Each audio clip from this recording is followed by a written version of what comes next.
Okay, class 11 के probability के लिए क्लास 12 के प्रोबेबिलिटी के लिए पहले मुझे 11 का प्रोबेबिलिटी का कुछ चीज चाहिए, तो वो मैं पहले थोड़ा एक बार डिस्कस कर लेता हूँ, क्योंकि वो वाला क्वेश्चन अगर समझ में क्लियर नहीं होगा तो क्लास 12 का प्रोबेबिलिटी समझ में नहीं आएगा।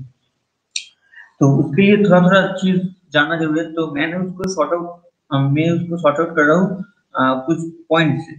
ठीक है, तो पॉइंट ले लेते हैं। तो हम लोग को पता है, फिर भी हम एक बार देख लेते हैं।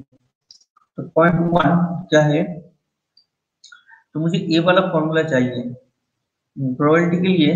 पहले मुझे इवेंट पकड़ना पड़ता है।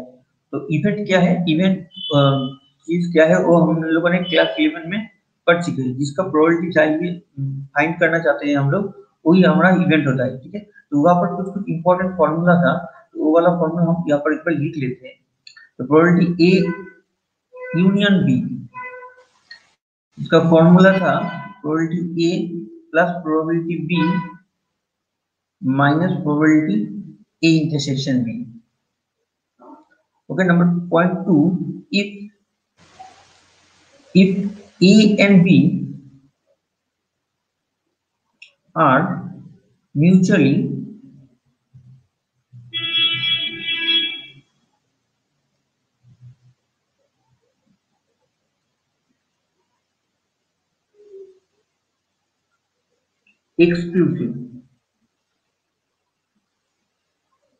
exclusive, then उससे हमें क्या मिल जाएगा, देन हम लिख सकते हैं A intersection B equal to then null set या तो एम्प्टी सेट। ये मतलब उन दोनों के बीच में कोई कनेक्शन नहीं है। एक्चुअल पिक्चर में अगर देखें सेट की तरह सोचे तो ये इन दोनों में इंटरसेक्शन में कुछ ना कुछ है, बट जब A इंटरसेक्शन B 5 है मतलब उन दोनों के बीच में कोई कनेक्शन ही नहीं है, मतलब वो दोनों अलग है। ठीक है, तब यहाँ से मुझे प्रोबेबिलिटी क्या मिल जाएगा, प्रोबेबिलिटी मिल जाएगा P of A intersection B। इसका प्रोबेबिलिटी क्या होता है, दिस इज 0 हो जाएगा। ठीक है, क्योंकि नल सेट का कोई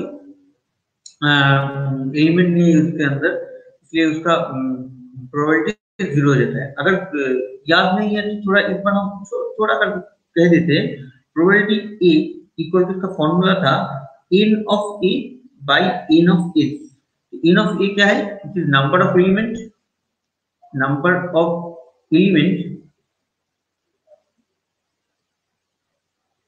in A, and this is number of element in sample space.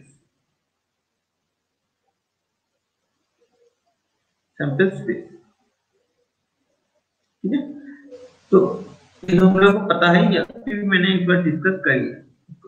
उसके बाद 3 नंबर पे आ जाते हैं, 3 नंबर पॉइंट पर। अब if A and B are mutually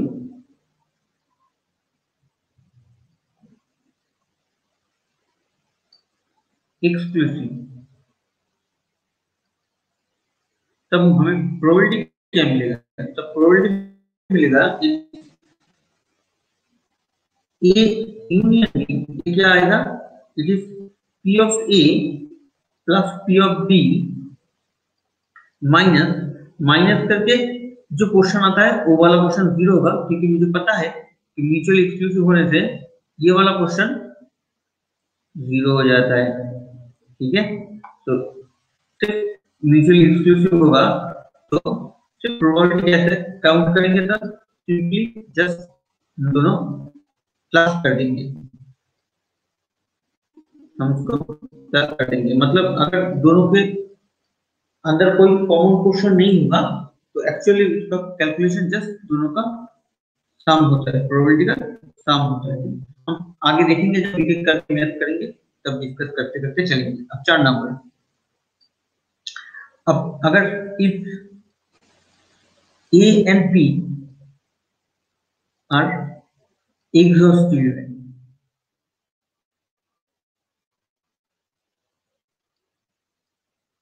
A and B are exhaustive event अगर हुआ तो हमें वहां से मिल जाएगा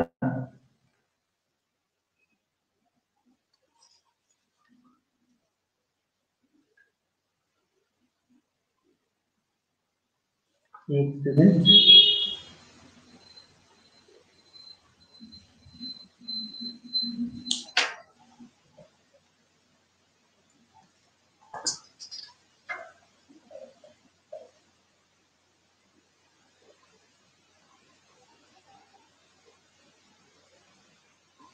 तो ऐसे नहीं लिखेंगे कि A and B are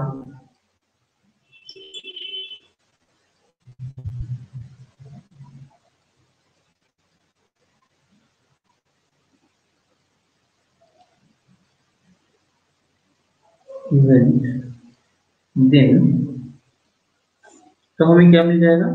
then P of A union B ये क्या होगा? अच्छा, P of A union B को छोड़ दो, A union B क्या होगा? A union B होगा टोटल जो सैंपल स्पेस है वो, मतलब A और B अगर दो एग्जॉस्टिव इवेंट हुआ, उन दोनों का यूनियन करके क्या होगा? टोटल सैंपल स्पेस आ जाएगा। हम एग्जांपल में जाएंगे इसके बाद, थोड़ा एग्जांपल में चलते हैं। जैसे जैसे सोचो एक पॉइंट को मैंने एक डाई को थ्रो किया है, तो एक डाई को थ्रो करने से क्या आएगा? तो एक इवेंट हम पकड़ लेते हैं कि ऑड नंबर का इवेंट होगा। ऑड नंबर क्या क्या हो सकता है? 1 3 5 हो सकता है, एंड अदरवाइज इवन नंबर का इवेंट 1 4 6 हो सकता है। अच्छा, यहाँ पर सैंपल स्पेस क्या है? सैंपल स्पेस मतलब पॉसिबल आउटकम। पॉसिबल आउटकम्स क्या है? 1 2 3 4 5 6। अब सबसे मजेदार चीज, इन दोनों के बीच तुम इन दोनों का यूनियन कर लो। तो ए यूनियन बी करेंगे हम लोग, तो क्या आएगा? इन दोनों का बीच का यूनियन करेंगे तो 1 2 3 4 5 6 ऐसा भी आ रहा है।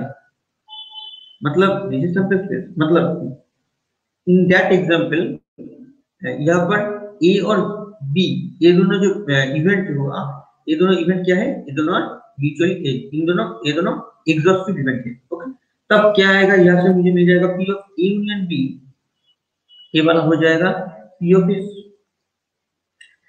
अब पी ऑफ एस का हम प्रोबेबिलिटी कैलकुलेट कर लेते हैं। पी ऑफ एस मतलब number of element in that sample space by, ये तो फॉर्मूला का है सैंपल स्पेस। देखो हमने यहाँ पर लिखा था तो पी ऑफ ए, इसका फॉर्मूला क्या है? N of A by N of S. अगर एन ऑफ ए की जगह N of P of S हुआ, पी ऑफ एस होगा तो क्या होगा? ऊपर N of S by N of S.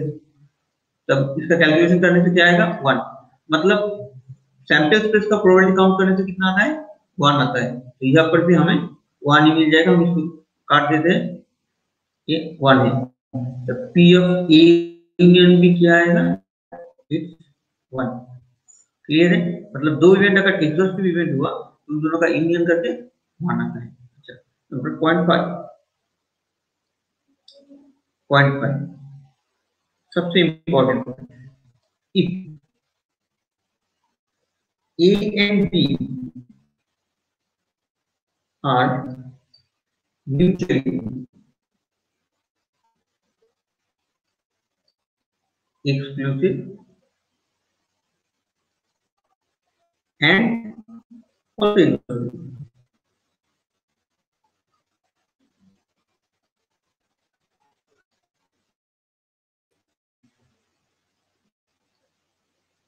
then वैसे कि क्या मिलेगा? अच्छा ठीक है, देखते क्यों मिलेगा। Then number 1, A and B mutually exclusive है, that means A mutually exclusive है। पहले इसको लिखते हैं तो या तो मुझे मिल जाएगा 1 फ्रॉम दैट ऊपर से, क्योंकि यहाँ पर मैंने कहा था। ओके, अब इसको फॉर्मूला में तोड़ते हैं। इसको फॉर्मूला में तोड़ेंगे तो क्या आएगा? P of A plus P of B minus P of A intersection B equal to 1। अब ये दोनों क्या है? ये म्यूचुअली एक्सक्लूसिव भी है। Since these are mutually exclusive, so that's why this part becomes 0। ठीक है, म्यूचुअली एक्सक्लूसिव अगर होगा तो ऊपर हम देख लेते हैं, यहाँ पर लिखा था मैंने, तो उन दोनों का इंटरसेक्शन का वैल्यू क्या आ रहा है? प्रोबेबिलिटी 0। तो ये वाला क्वेश्चन 0 होगा, तो ये 0 है। मतलब यहाँ से हमें मिला क्या, अगर दोनों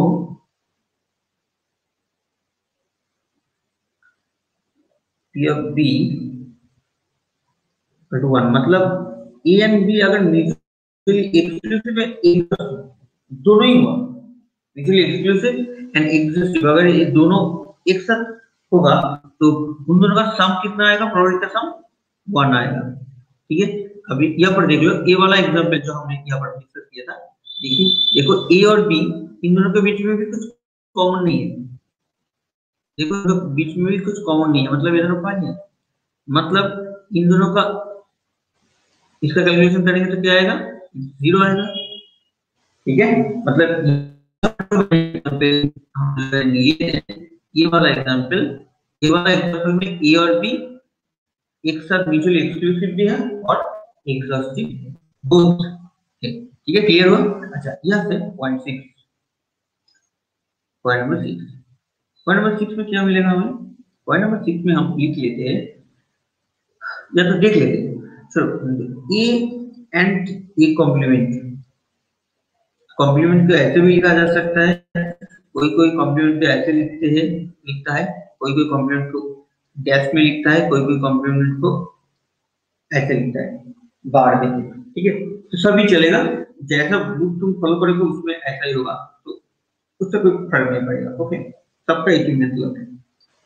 तो अगर clearly A and A complement are mutually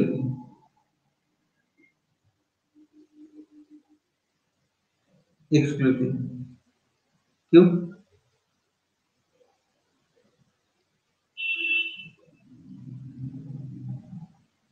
क्यों एक्सक्लूसिव है, क्योंकि ए मतलब क्या है, ये पर एक ड्रॉ करते हैं, ये हमारा सैंपल स्पेस है, इसके अंदर कोई कहीं पर ए एक सेट है, तो ए कॉम्प्लीमेंट मतलब बाहर वाला पोर्शन, ए कॉम्प्लीमेंट मतलब ए को छोड़ के जो बाहर वाला पोर्शन है वाइट वो वाला पोर्शन, मतलब ये जो ग्रीन वाला पोर्शन हम कर रहे हैं ये वाला है ए कॉम्प्लीमेंट। ठीक है, तो ये वाला हमारा ए कॉम्प्लीमेंट है, ग्रीन वाला पोर्शन, क्लियर है, ये वाला हमारा ए कॉम्प्लीमेंट है। तब देखो इन दोनों के बीच में कुछ कॉमन तो है नहीं, मतलब क्या आएगा, ए इंटरसेक्शन ए कॉम्प्लीमेंट क्या आएगा, 5, मतलब mutual exclusive and also in दोनों को यूनियन करते हैं, ए यूनियन ए कॉम्प्लीमेंट, मतलब ए और ए को छोड़ के बाकी पोर्शन इन दोनों का यूनियन करेंगे तो क्या आएगा, टोटल सैंपल स्पेस, मतलब वो दोनों कॉम्प्लीमेंट्री, वो दोनों एग्जॉस्टिव भी है। तब यहाँ से मुझे क्या मिलेगा, यहाँ पर जो मैंने कहा था वहां से मुझे मिल जाएगा, मतलब मुझे यहाँ पर मिल गया P of A plus P of A complement equal to 1। ठीक है, तो हम यहाँ पर नीचे लिखते हैं, समझ में आता नहीं होगा तो समझने में, probability of A complement equal to 1, यहाँ से मुझे दो फॉर्मूला मिल जाएगा, पी ऑफ ए कॉम्प्लीमेंट मिल जाएगा it's 1 minus P of A, and second one मिल जाएगा मुझे P of A equal to 1 minus P of A complement. ठीक है, ये हमारा मेन मोटो है, इनको मुझे चाहिए ये वाला क्वेश्चन, जब डिस्कस करेंगे तब ये दोनों हमें चाहिए। ये हुआ, इतना तक क्लास 11 था, क्लास 12 और थोड़ा थोड़ा चीज लगेगा तो वो लोग हम बाद में डिस्कस करेंगे, या तो बोर हो जाएंगे ना, 12 का क्लास हो रहा है तो 11 थोड़ा ही करेंगे, ज्यादा होगा नहीं यार, फिर भी 2-3 डिस्कस कर लेते हैं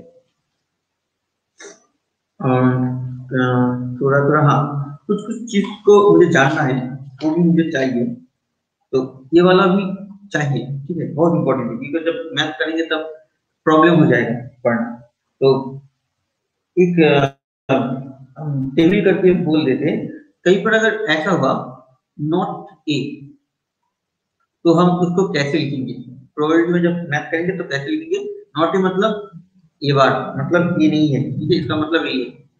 अच्छा, ए और बी या तो ऐसे एटलीस्ट वन ऑफ ए और बी, सेम मतलब इसका मतलब कैसे, इसका मतलब क्या वो कहना चाह रहा है, मतलब ए या बी, इस ये वाला पॉइंट को हम लोग को याद रखना है। Okay, point number 1, point number 2, point number 3, point number 4, point number 5, ऐसे करके याद रखना है। अच्छा, तो अगर ए एंड बी कहा तो कैसे होगा? ए एंड बी, इसका मतलब क्या? इसका मतलब ए एंड बी मतलब ए होगा एंड बी मतलब ए इंटरसेक्शन बी। अच्छा, ए बट नॉट बी मतलब क्या? मतलब ए होगा एंड उस टाइम पे बी नहीं होगा। तो सेट के बीच में तो हम ऐसे एंड ऐसे नहीं लिख सकते, दोनों सेट के बीच में एंड एंड नहीं लिख सकते, तब एंड की जगह हमें इंटरसेक्शन देना पड़ेगा। क्लियर है? अच्छा, अब नाइदर ए नॉट बी, चले नाइदर ए नॉट बी मतलब नाइदर ए नॉट बी मतलब ए भी नहीं है और बी भी नहीं है, मतलब ए भी नहीं है बी भी नहीं है एक साथ, मतलब intersection. Number 6,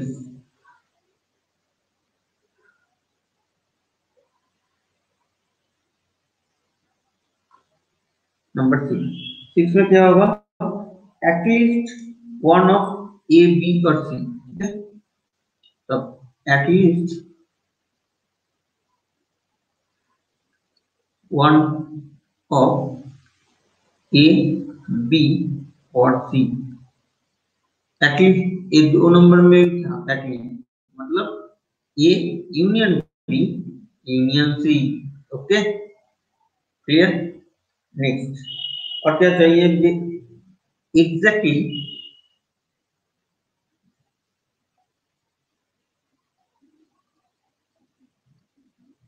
one of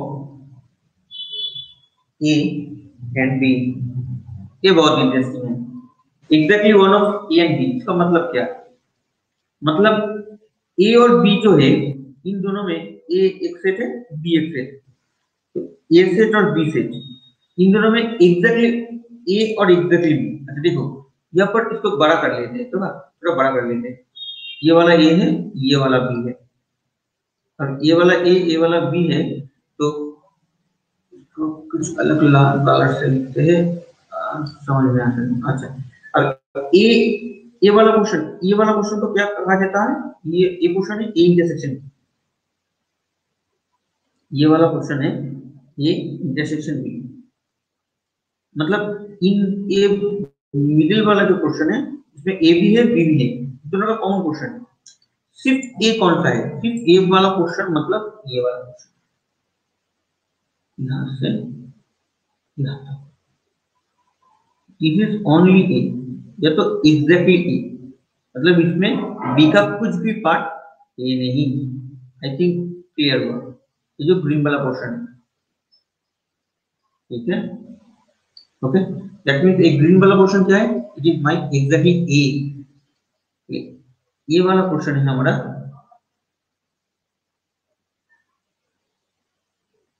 exactly A, green वाला क्वेश्चन। तो इसको कैसे लिखेंगे? ये वाला क्वेश्चन क्या होगा? ये टोटल जो ए है माइनस हो गया, ठीक है? तो उसको हम कैसे लिख सकते हैं? उस सेट में हम लोग पढ़े थे, इसको हम ऐसे लिखेंगे ए इंटरसेक्शन बी कॉम्प्लीमेंट। ठीक है, इससे ज्यादा डिटेल में नहीं जाएंगे। और एग्जैक्टली बी मतलब ये वाला सफेद वाला पोर्शन, तो इसको हम कैसे लिखेंगे? A intersection B, exactly B कहा है तो उल्टा, उल्टा जो है बी को छोड़कर जो ए है उसके ऊपर इसके ऊपर कॉम्प्लीमेंट जाएगा। और एग्जैक्टली ए मतलब ए को छोड़ के बी के ऊपर कॉम्प्लीमेंट जाएगा। ठीक है, तो मुझे ये वाला भी क्वेश्चन चाहिए, ये वाला भी क्वेश्चन चाहिए ग्रीन वाला, और एक सफेद वाला क्वेश्चन भी चाहिए, सिर्फ एक बीच का छोड़ देना है।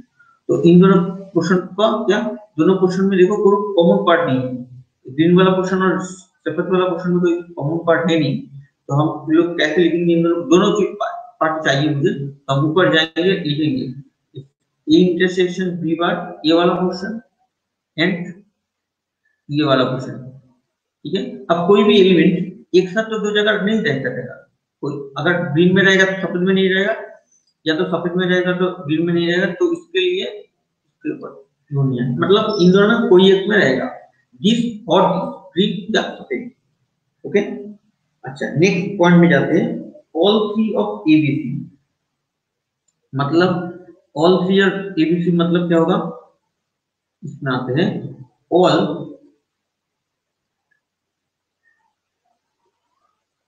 ऑफ ए बी सी, मतलब ए भी होगा, बी भी होगा, सी भी होगा। मतलब पिक्चर में अगर देखेंगे तो ऐसा कोई पोर्शन, ये जो बीच का पोर्शन है, ये वाला पोर्शन, ये वाला पोर्शन जिसमें ए भी है, बी भी है और सी भी है। ठीक है, ये तो तीनों का कॉमन पोर्शन चाहिए। तब कॉमन मतलब इंटरसेक्शन, मतलब ये वाला पोर्शन हम लिखेंगे कैसे, उसको लिखेंगे ये intersection B intersection C. And last point क्या, exactly two of A, B and C, exactly two of A, B and C। ये भी बहुत इंटरेस्टिंग है। अब पिक्चर देख लेते हैं पहले। ठीक, तो पहले जो पिक्चर है, ये है हमारा ए, ये है हमारा बी। अच्छा ठीक है, अलग कलर से ले लेते हैं। ये हमारा बी और कुछ अलग कलर ले लेते हैं, ये हमारा सी है। अब क्या चाहिए मुझे, एग्जैक्टली टू ऑफ एबीसी, मतलब ऐसा कोई पोर्शन चाहिए जिसमें ए बी रहेगा, बी सी रहेगा और सी रहेगा, मतलब तीनों का कॉमन नहीं रहेगा। तो तीनों का कॉमन नहीं रहेगा तो कौन सा पोर्शन हो सकता है, देखो पोर्शन में तो ये वाला पोर्शन, इसको पहले नाम दे देते हैं, ये ए है, ये बी है, ये सी है। तो पहले जो कॉमन पोर्शन मिल रहा है मुझे ये वाला क्वेश्चन, ये वाला क्वेश्चन किसका कॉमन है, ए एंड बी का कॉमन है। ठीक है, तो ए एंड बी का कॉमन क्वेश्चन है, तो इसको हम लिखेंगे, मतलब ए रहेगा, बी रहेगा बट सी नहीं रहेगा। ठीक है, ए रहेगा, बी रहेगा बट सी नहीं रहेगा, तो हम उसको कैसे लिखते, ए रहेगा, बी रहेगा बट सी नहीं रहेगा, तो सी का बार।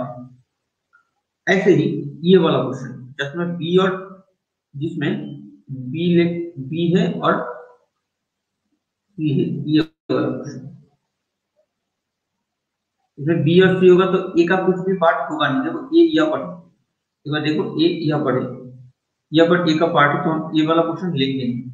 इसको कैसे लिखेंगे, इसको हम लिखेंगे ए लेना है, बी लेना है, सॉरी बी और सी लेना है, ए नहीं लेना है, जिसको लेना है उसके ऊपर बार दे देंगे। और जो और एक पार्ट रहेगा वो वाला, ये वाला। ठीक है, ये वाला क्वेश्चन, ये वाला क्वेश्चन कौन सा है, this question is A and C का कॉमन क्वेश्चन।